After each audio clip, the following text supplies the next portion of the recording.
All right, and while you're doing that, I'm Brent Leary. And I'm Paul Greenberg, according to Facebook, anyway. And minimally that, or I'm stealing his profile right now. Well, there are several Paul Greenbergs out there, apparently. At least 3, right? At least 3. And that would make us the CRM Playaz. And right off the bat, I'm going to have to apologize because we were on, I believe, like a 9 or 10 week stretch of doing at least one show a week. And then I caught the flu. I think I'm going to blame Salesforce for that because I believe I got it at the Salesforce analyst event. And apparently a slew of Salesforce folks got the flu. Yeah. And of course, I guess I was really heavy participating in the event, and my participation extended to catching the flu. So I broke our streak, man. I'm sorry. You know what? We'll just double down. We got Ron on, man. We got made in the shade now. Well, that was my makeup gift. It's actually getting Ron Miller, our buddy, who we've known for years. Even before he was at TechCrunch, we've known Ron for years as a great tech journalist. He covers all the enterprise stuff. And we're fortunate that sometimes when there's a article around Salesforce a lot, he'll even ask for our opinion on stuff. So, Ron, first of all, thank you for joining us, man. Well, thanks for having me. Yeah. Of course, the one thing you didn't say about Ron, he asked for our opinion, but he paid literally no attention to it. Well, yeah, I didn't say it ends up in the article. I just said he asked for it. Oh, and the other thing about Ron, and we will try not to hold this against you. Ron is one of those Boston guys, so he likes a lot of those Boston teams, man. Yeah, well, you know what? But he's what we would call acceptable. I don't know how to take that. I will say that Paul is my favorite Yankees fan. Oh, there you go. Although the guys who actually work for the Red Sox would probably be not happy that I'm calling you my favorite Red Sox fan. Is that a Rams? Is that a Rams? It definitely is. And Ron, Paul, can you just move a little bit over to your right? There you go. Now you're perfectly in the picture. Ron, I have to do this a lot because he's very animated, especially when he starts talking about the Yankees. Very wide. Yeah. But yes, this is a Rams hat. I'm just thinking of is that a Falcons hat? No. No. So what would happen? There would only be 2 left on the show. And believe me, wouldn't be one of them. As bad as the flu felt, my illness started earlier in the month of February, right around February 3rd. But we will try to push on from here. But all right. So we all have CRM in common, guys. There it is. And on that note, CRM in common. A lot of us didn't have CRM in common 1999, 20 years ago. But something seemed to really shake. Well, I would say this. The 20th anniversary of Salesforce, it's causing me to really look at what happened, as a date of before and after for CRM. And Ron, I know you're writing this really interesting story about the 20th birthday for Salesforce. But why were you moved to even think about writing something around that? Well, I mean, you look at Salesforce as the kind of preeminent SaaS company, right? And when they started 20 years ago, I mean, nobody even used the word SaaS. So I don't think that even came into effect until... Well, actually, one company did in North Carolina. Did they? They used the word SaaS. Yeah. Oh, that's great. Well, they only had one A. But they didn't use it as software as a service. Let's clarify that. And, Mark Benioff came out of Oracle, and he had this idea for a CRM tool that ran online. And they famously launched in that apartment in San Francisco, and that's like one of those big stories that have taken on almost the legendary status of being in the apartment in '99, and what that meant. And so Salesforce actually came to me, I don't know, about 3 or 4 weeks ago and said, we're having our 20th anniversary. I wasn't even aware of it. And they said, do you want to write something on it? And I said, sure. And I kind of went away and came back. And while they were doing that, I kind of got in my mind, well, maybe I should start talking to some other people about this than just getting, the Salesforce perspective. So I know that a bunch of people, I mean, you can't throw a rock in Silicon Valley and not hit somebody who has worked at Salesforce, but there are some pretty powerful and influential people who came out of those early days. And so I spoke to Teen Suo, who's from Zuora.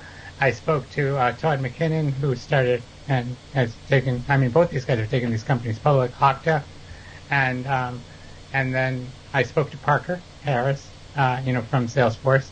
And then I spoke to both of you, and I spoke to Laurie McCabe.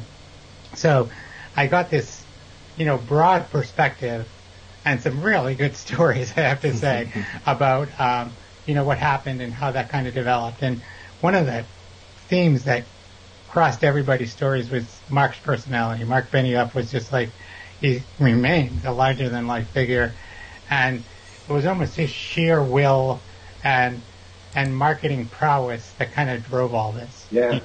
And his ability, like the whole guerrilla marketing stuff, that, Brett was telling me about in 2004 at the first Dreamforce, they had a George W. Bush lookalike up front with a no software sign, and people actually thought it was George W. Bush. Yeah, that was hilarious. I was like, come on, do you really think, this is election day, you think George Bush is going to be at the Salesforce conference for election day? Of course he is. And that was just one small Mark's thing. really that good a marketer. When you can get, the President of the United States to come on board for you, you do it. But, no, seriously, the guy just had this almost, this marketing sense that I don't think, it's really hard to find. All good startups, all successful companies, I think have that big personality behind them, that kind of person who pushes it. And of course they had Parker pushing the, the technical side of it. Right. But to have somebody like Mark kind of going out there and saying, we have this vision, and then calling it no software, which was kind of brilliant in its own way, because of course it was software. How could it not be software? Yeah. So, you have that whole kind of mythology that's built up around it, and it's been pretty interesting digging into it. Well, it's funny because I think about it. I used Salesforce in 1999. I actually used it. I actually have my little teeny company. We had Salesforce, and I hated it. I absolutely hated it. No, it was horrible. This was like my big beef with it too. That you'd export an Excel file, and it would be a text export. You'd export a text file and it'd be an Excel export. It was completely backwards. And Mark was at that point already talking about how they were going to dominate the enterprise. And I had written CRM Playaz. Well, I hadn't written it. I was writing it then. And I think it was the first or second edition. I blasted Salesforce. I said, if you want to dominate the enterprise, learn how to export a file first. And the thing is, though, and this is where Mark does come in, but I want to make a point about this in particular in a sec. I wrote something about that publicly somewhere, and SalesNet put it up on their homepage, and Mark saw it. And he sent me an email, and he said, I see you're a skeptic. I love convincing skeptics. Can I convince you? And that's an exact quote. I never forgot it. And I'm a New Yorker, of course, so my response was it was one sentence, which is take your best shot. And he did, and he convinced me, right? Yeah. And he actually did convince me. Yes, and if you convince a New Yorker, you can convince anybody, right? Because we had an opinion long before you would tell us anything about you. Right? And the thing about it, though, there was some funny stories, which I won't get into just in the interest of time, about how I got convinced, and they really are funny. and some of them have to do with Atlanta, oddly. But here's the other side. Mark is that giant personality, and he is unique. And I would say, if I was looking at a CEO who is a marketer also, he is literally the best in the world of any kind of company. Forget just tech, any kind of company. But the guy who really doesn't get his due is Parker. Sure. Without him, there's no company. And there still wouldn't be. There's no product. Right. Nothing. And nothing to sell. Mark's out there, but Parker's the guy who's building everything. Now, he finally did get the file export right? So, but I want to see. I would hope so. Well, no, I love that guy. I absolutely think Parker Harris is the unsung hero of Salesforce. He's getting a little more sung now, but not, still not at the level he should. He deserves all the credit in the world. He deserves 50% of the credit, man. Let's say that. Mark and he split it right down the middle. That's okay. So one of the things that I thought that was interesting when I was following, you guys and the whole Twitter exchange on the Salesforce Analyst Day was, I think it was you, Brent, who posted something about Parker's father had created a video on the day that they moved in. And I asked Parker about this when I talked to him, and he said his daughter, who was, still a baby at the time, was crawling around the floor. But I thought it was interesting that his dad thought enough of the move to document it, and take a video. I mean, I had my kids in the 90s, so I have videos of them too that you can't play anymore.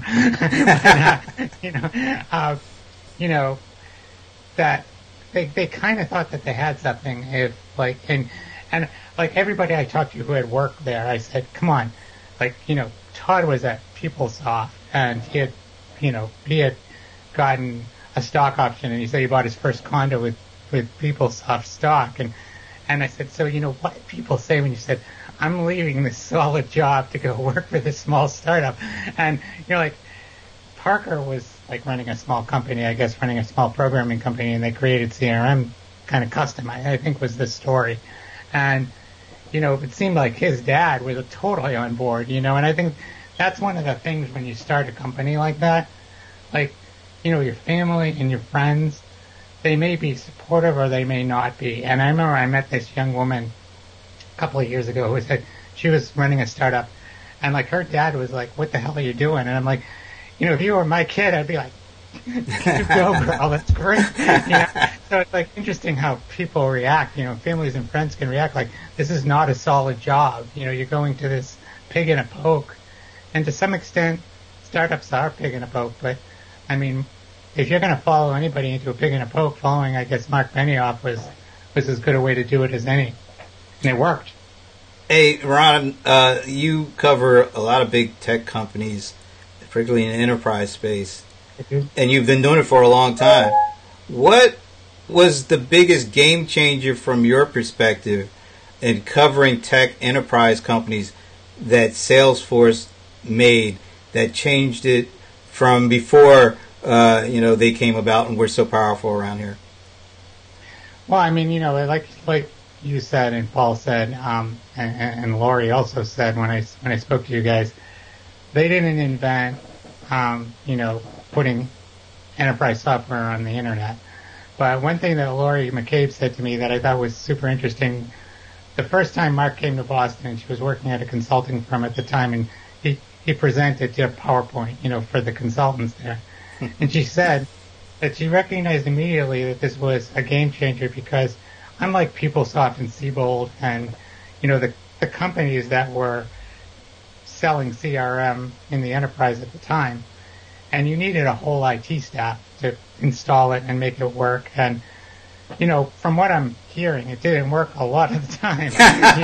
You would install it, and it wouldn't work a lot of the time. Yeah. And this was true of a lot of software that I've covered over the years. I mean, you talk about content management systems, which I covered for a number of years.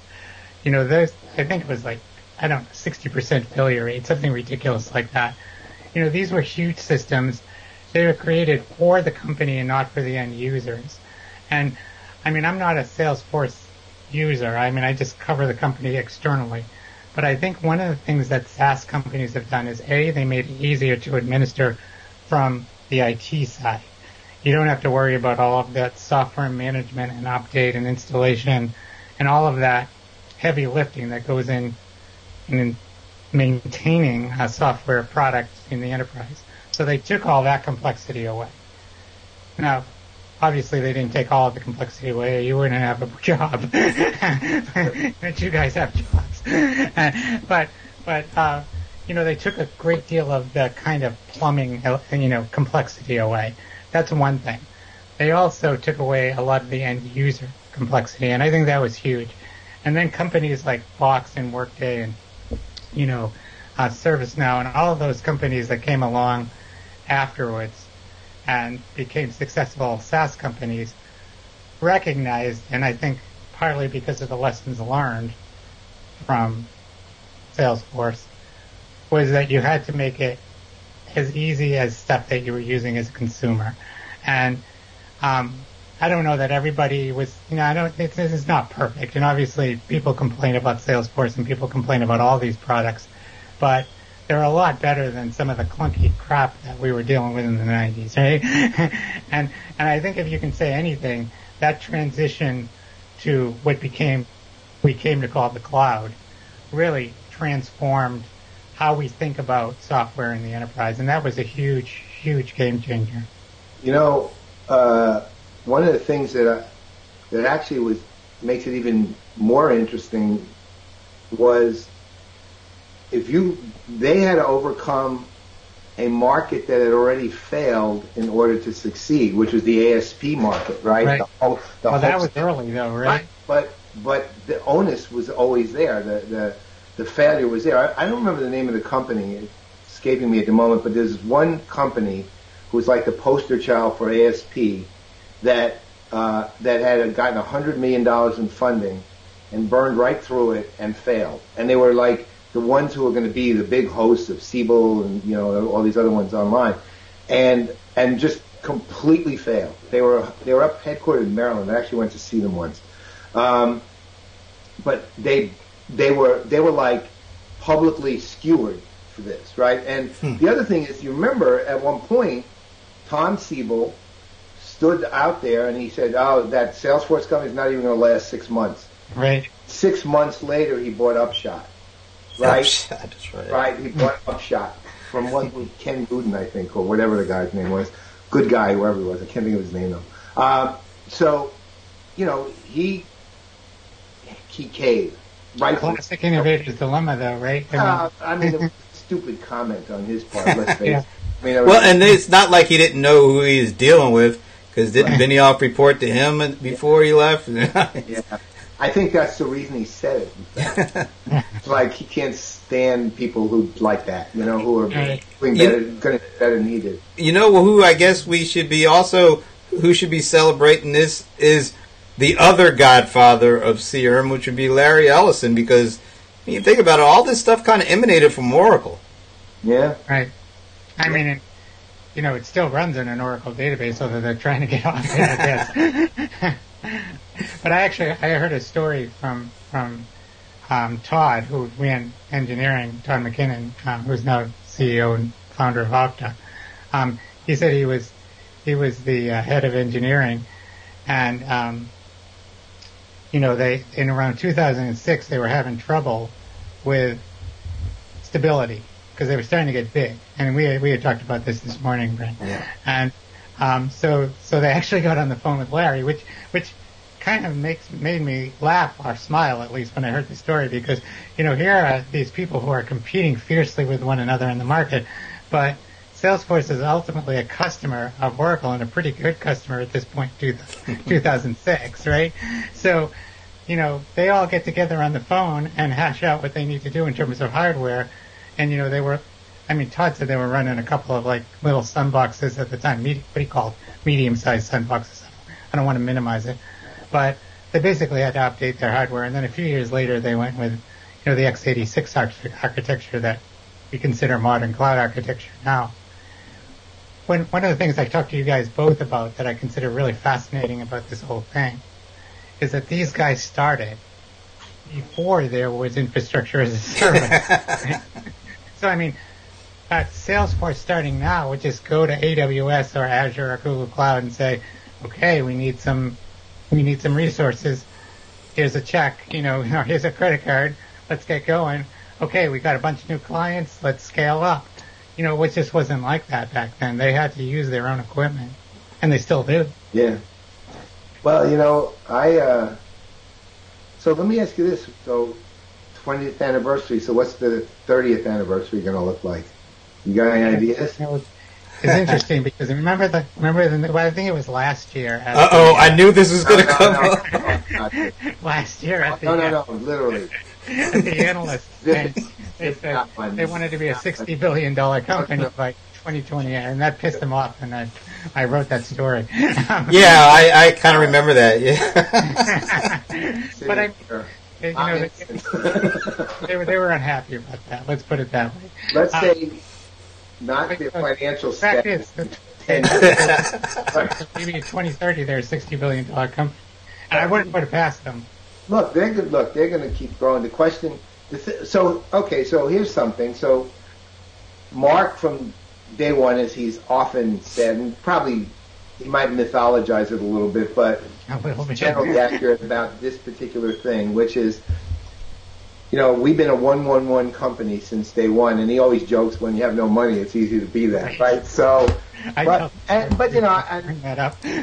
said, he has always been a huge champion of philanthropy, right? Personal and from the standpoint of his own business. And now, it's evolving to business as a force for change, which in his case means a force for good. It doesn't mean just change. It could be a force for evil too. The question becomes, if you look at the profile of Salesforce from 10 years ago, 15 years ago to now, the idea that Salesforce is more than just a company you're transacting with is preeminent with it. And so the interesting question to me, and I don't know the answer to this, is other than sort of, general demeanor, how did Salesforce evolve to the level of maturity and sophistication around their culture and externalizing their culture, which when they started, it was Harris in a garage apartment and, on the floor with his kids. Right. And the video was great. Actually, it was a great video. And it was very human, which is also, he wasn't just showing it to show it. He was also humanizing the company. That was part of what they do. So the question to me is 10 years from now, is that the direction they're going to continue on? Are they going to go further? I mean, it's hard to project out 2 minutes, much less 10 years. But if you were to take, let's say, a wild guess, what would you say? Well, I mean, I think that, just let's go back to the beginning first, because they set a tone for culture, I think, pretty early on, both from their, sales and kind of marketing perspective, and as a company with an opinion, about how things should work. And I think Mark had a vision of responsible capitalism, which is what I call it. I call it I mean, you can call it what you want, but I mean, I think he had that vision early on. And when Uber was going through its Michigasson a couple of years ago, and it was just really terrible. And then there was all this stuff coming on a daily basis. For all those who have no idea what Yiddish is, it means big mess. Right. You can put it that way. Yeah. So they were going through all this horrible stuff, and I remember I did an article about, like startups. What do they do to prevent this from happening? And, I can't remember her name, but I spoke to this woman who said, you have to establish, I could look up the article and get back to you later on it, but she said you have to establish culture from day one. You can't like bolt it on afterwards. You can't say, we want to be diverse and we want to be, we want to have a culture of inclusion and all of that after the fact. You have to start from day one with a blueprint to do it. And as you say, I mean, there's a document, as far as I know, that they actually created that outlined what they wanted to be as a company, and not just that they wanted to be a $20 billion company or a $30 billion company, but they wanted to be a company that was a force for, as you say, good in the community. So it seems like Mark is doubling down on that now, and I think maybe because he is so successful, he has the cachet to do it even more than before. But, I mean, you see him. He goes on, CNBC, and he goes on Bloomberg, and he goes on all these high-profile kind of business, shows, and he's, and preaching. He's literally preaching. And he's saying that you have to make a choice. And for him, it's this whole, it's all kind of mixed together for him, for them as a company, right? There's this whole idea that you can make money, you can make a lot of money, which, and you can still be decent human beings, and I think that's a message we need to hear right now as a country and as a world, that, you can be a capitalist. It's okay to make money, but it doesn't mean that you just give up on people in your community.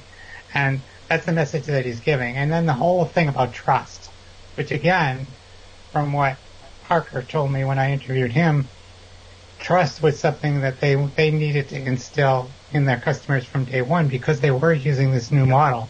We're asking you to take your most precious business information, your customer list, and put it online on the internet, right? And we want you to trust us that we're going to maintain it and secure it, right? And so that's a whole nother element of it, the trust element, and that's something that he, again, Benioff preaches about on a regular basis now, especially with all the privacy breaches and, all the business that's going on with Facebook and all of these, not to just single out Facebook, but a lot of companies are having problems with that now. So you go out 10 years, I think he just continues to grow that part of the business, as well as he grows, the actual business, because the two are inextricably intertwined now. Well, I think, to his credit, the reason they're inextricably intertwined is because he's done that.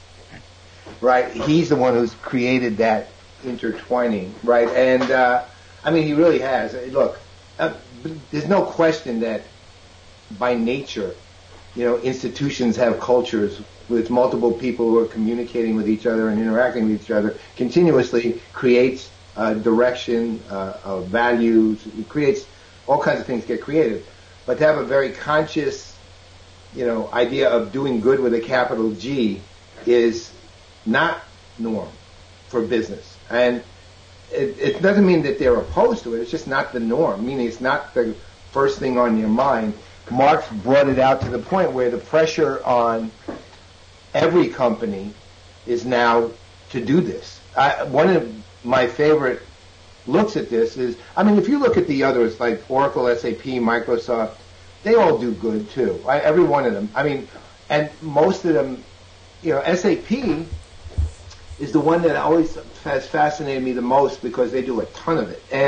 But Microsoft does more in terms of total value than anyone, including Salesforce. Last year, Microsoft, you take the services, the products, and the actual capital that they've given, it totaled $1.6 billion in terms of value. So, nobody's even close to that number, right? So, but SAP is the one that you can see the value, the transformation and the pressure from Mark and Salesforce. Years ago, SAP was always talking about sustainability, to their credit, right? And they developed products for carbon footprint reduction, but they would always talk about it in terms of business profitability, which is not what you want to hear, right? You want to hear about what they were actually doing was good, and what they actually were. And if you look at the practical things they were doing, it was good. It was really good stuff, and they've always done that. But now, the best reflection of SAP is, I don't know how much you watch TV, but there's this commercial with Clive Owens. He's their spokesperson, who, by the way, is an incredible choice for spokesperson. He's perfect. And he's talking about the world has big problems, and business can help solve it. And then he goes through this actually very funny, terrific commercial about solving big problems with business, not with SAP, with business, right? And then at the end it says, SAP helps your business run better, that last frame kind of thing they do, but that's it. Other than that, he talks about business. Watch the commercial. We'll put a link up to it on the show notes, but you'll get an idea of the context that they're talking. Even though they're talking about the same thing, sustainability is kind of the big underlying thing for everything SAP does, and they adhere to UN standards for that, and they execute against this. I think there are 17 of them, but the context has changed dramatically to doing good, right, for the planet, and solving big problems for the planet. That's the pressure. Look, SAP finally got it together there. Again, it's not like they've changed their actions that much, but other than doubling down and expanding. But the reality is that the pressure from Salesforce to do good and the response you get from the population around them is just changing the way the industry is looking at all of this. And to me, it's arguably the biggest deal of the last 10 years, right, that this is happening. Wow, that was a lot, and I completely agree. I'm going to switch it up just a little bit because I know we can't keep you forever, but when you look at baseball now or football, we're definitely staying away from football. Probably from baseball. I just want to talk about 3 points. All right, so when you think about the last 2 decades, really, Benioff is seems like he's in a class of his own in terms of being able to capture an industry and actually beyond just a single industry. Are there any other companies / executives on the horizon that has the potential, the possibility of doing what Salesforce has done, Salesforce / Benioff has done over the last 2 decades, to capture an industry and to move the industry into the forefront of just general business? Mark, I would say, we'll take Amazon out of the equation because as fascinating as Salesforce has been over a couple of 2 decades, Amazon is the only company that I can think of that has really eclipsed it and what Bezos has done. Is there any other company that you have talked to or have looked at that has that potential? Man, that's a tough question. I would say that it's interesting that you brought up those 2 companies because I wrote an article, I don't know when it was, maybe about 18 months ago, and it was about the time that United Passenger got dragged off the plane, and I came up with this kind of idea that, you can have all this information about your customers in a database, and you can have this like granular understanding of who they are, but it doesn't matter if your employees are dragging your customer off the plane because you won't give up his paid-for seat, right? I mean that's really what it comes down to. You really have to treat customers with dignity when they're in front of you. Not have all this knowledge about them in a database. And one of the things I brought up in that article is at the same time that was happening, Benioff had given a speech in Washington about, again, customer trust and, like making the customer the center of everything you do. And Bezos had come out with his yearly stockholder letter, where he lays things out, where if you're not better than you were last year, you'll be dead next year kind of thing. And both of them had this kind of, in different ways, the same message. The customer is all that matters, right? And they're both larger than life figures, obviously. They're both tremendously successful. They're both visionaries. And they both know how to motivate and manage and take what was, both businesses in an apartment, in a garage, and whatever it was, and have built these into like powerhouses that are worldwide companies. So that's a starter. they both were, they came at a time where it was a pivotal moment in technology history. For Bezos, it was, the World Wide Web was just developing. For, Benioff was a few years later, maybe 10 years later, a little less, where, the internet was becoming, basically, it was all encompassing at that point. I mean, we didn't quite have, broadband everywhere, but we were starting to. We were still ways away from cloud. We were still ways away from mobile, but it was a very pivotal time in technological history. There's probably something pivotal coming up that will be something similar that I don't know about, but it's hard to reproduce those kinds of moments in history. But it takes a special individual, I think, when those moments happen, to take advantage of them, and a little bit of luck, right? A little bit of luck, but to become Bezos and Benioff. They're not. It wasn't all luck that got them there. They had vision, and they had the kind of drive and the ability to push their people to get to where they wanted to be. And a quick side story. Todd McKinnon told me he's in a meeting. He just started at the company. He goes into this meeting, and he knows what they are, and he knows what they have technologically. And Benioff is giving, for 15 minutes, this vision of, they want to be a platform, and they want to do this, and they want to do that. And Todd said he's sitting there saying, but we're not any of that, and then after about 15 minutes, he turns to his new, VP of engineering, and he says, and Todd, I know we're not any of that yet. And Todd's like, oh, thank God. But he said it was also a moment for him. He said, this guy gets it. He knows what we are, but he knows what we could be, right? And those kind of people are rare, I think. So it's hard to get that kind of, charismatic leader, that visionary leader, that, three-ring circus leader kind of, person that Benioff is, really is. And I don't say that in a negative way at all. That he can do this. And, there are many people out there who have that skill. Now, that's not to say that, there isn't a startup somewhere right now that couldn't happen. I think somebody like Aaron Levy, he has huge personality, he has huge vision, and he's he pushed that from a, very small company to, a successful public company. But is it anywhere near what Salesforce is? Not even close. It's not even $1 billion company yet, right? But if you go back to 2009, I met Aaron, and nobody knew who Box was.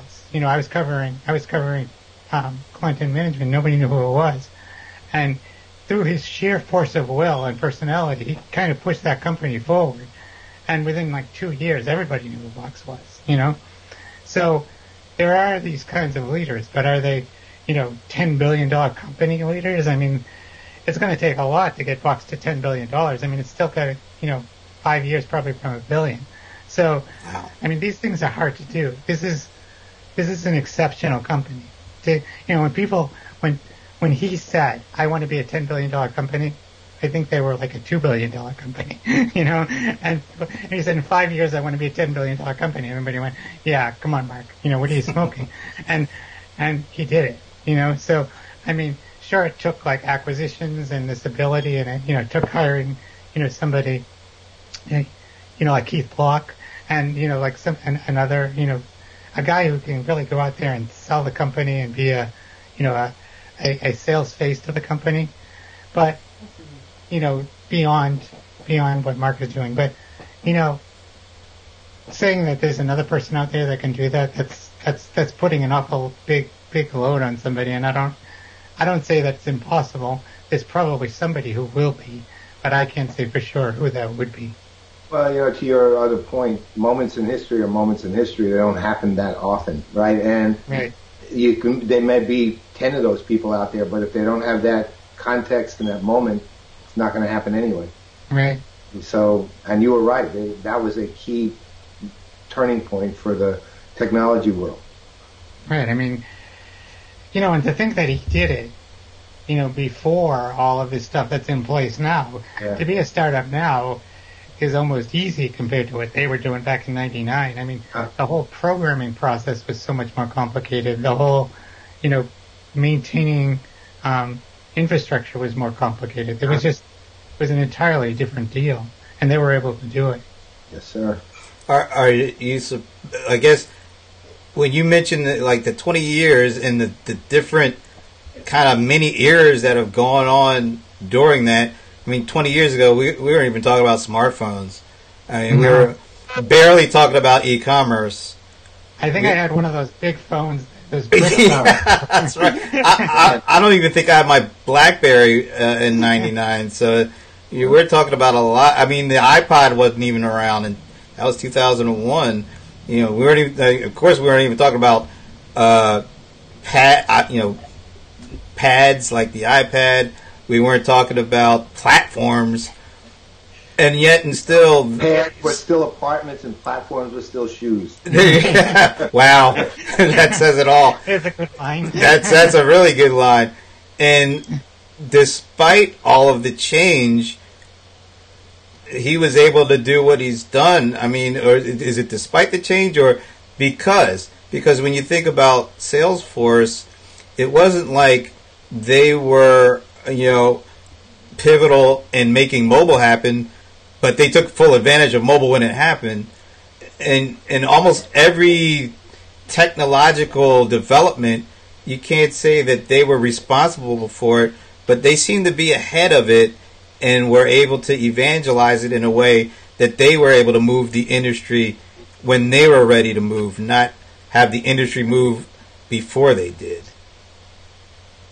Yeah, I think that's correct. And I think if you look at it, whether it was Lightning, which was their mobile development platform, or, moving forward a few years to Einstein, their artificial intelligence platform, whatever it was along the way. I remember Mark talking about Internet of Things at one of the Dreamforces, like in 2014, and I'm like, what the hell are they talking about Internet of Things? Now I get it, because he saw something that, was hard to see in 2014 or 2015, that, they're going to have this service cloud and that's going to be relevant, right? So, yeah.